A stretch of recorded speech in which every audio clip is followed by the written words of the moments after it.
fire is dying. 11 days of rain without pause, and the last dry branch burned 3 nights ago. Inside a rock shelter on the coast of southern Africa, a family watches the embers fade from orange to gray. Outside, what was once a trickling stream has become a roaring hazard. This is no ordinary storm. Weeks of relentless monsoon rain can swallow an entire landscape. For early humans living 70,000 years ago, it was one of the deadliest challenges they would ever face. Water-rotted meat, erased trails, soaked bedding, and stole body heat faster than any predator could. Every hour the rain continued. Their odds of seeing another sunrise shrank. There was no single answer. Survival demanded reinventing fire, shelter, clothing, even the hunt itself, against an enemy that never rested. Before they could solve any of those problems, they first had to save the one thing keeping hope alive. One small, dying coal. Around 15,000 years ago, the world itself began to change. The Sahara turned green. Dry riverbeds filled. Lakes appeared where there had only been dust. Over generations, an endless desert became a land of rivers and grasslands. A transformation scientists now call the African humid period. Elsewhere, enormous surges of melting ice shifted Earth's rain belts. Some regions dried, others drowned beneath relentless storms. In equatorial Asia, dense rainforests swallowed open grassland, forcing hunters to trade wide plains for dripping, tangled canopy. Climate itself was redrawing the map. A place that had fed your parents could become unrecognizable within your own lifetime. Every human family caught inside these changes faced the same unforgiving question, repeated across countless generations. Adapt or disappear. Fire was the first line of defense, and rain was its greatest enemy. Wet what does not burn, and friction fire starting, rubbing stick against stick, fails almost completely once everything is soaked. But early humans refused to let the rain decide whether they lived or died. At a site called Barnum in England, dating back 400,000 years, archaeologists found something remarkable. Fragments of iron pyrite, struck against flint, could throw sparks hot enough to ignite dry material, even in a damp world. But a spark lasts only a heartbeat, unless something is waiting to catch it. People turn to a tough, tender fungus, now known as Fomes fomentarius, harvested, dried, and stored for exactly this purpose.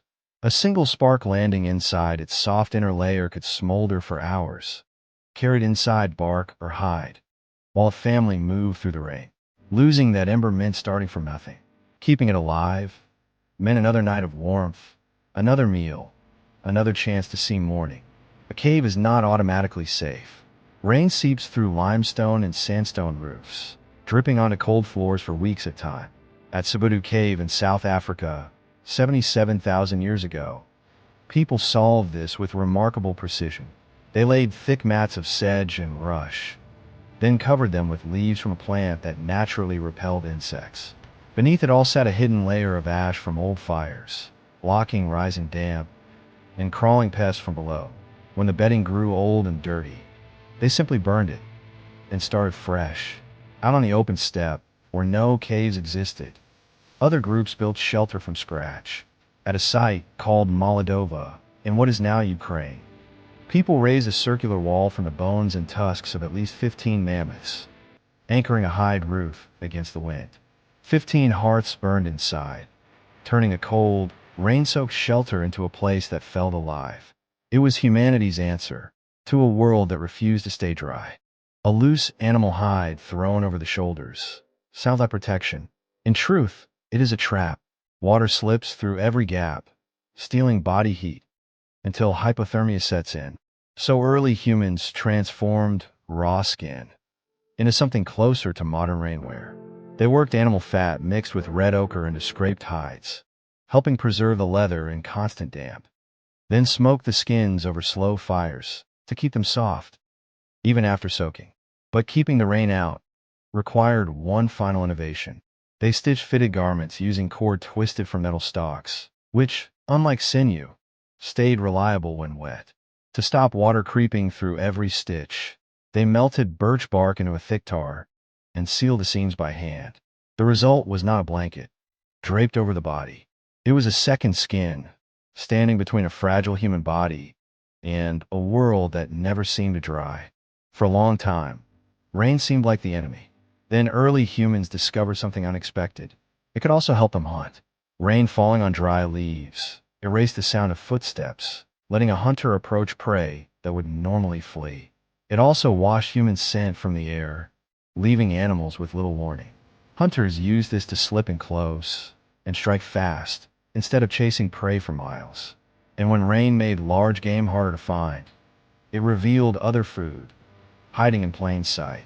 At a rock shelter in Sri Lanka, tens of thousands of freshwater snails were gathered by hand after storms.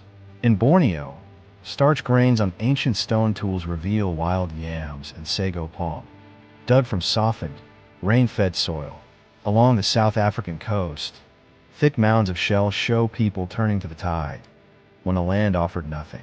Rain did not only take. Sometimes, it became the reason they survived. Survival came at a price. Skeletons from this era still carry the evidence.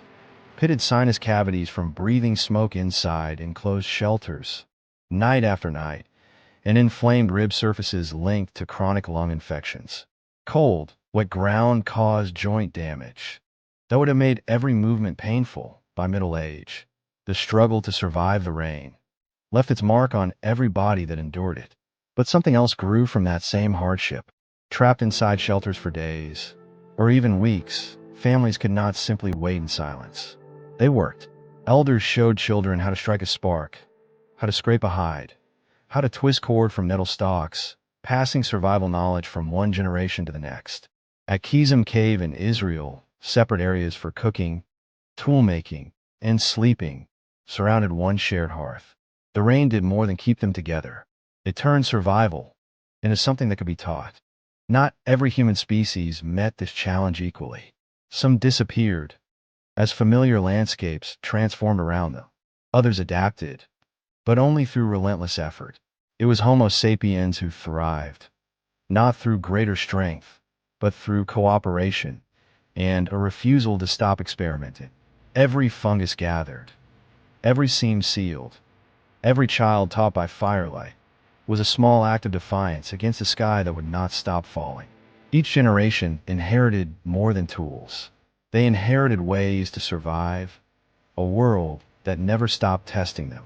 The rain never fully went away. It simply became something humans learned to live inside. Today, when storms roll in and we reach for a coat, a roof, or a warm fire, we are still relying on ideas first imagined in caves and on windswept steppes tens of thousands of years ago. The rain never succeeded in breaking them.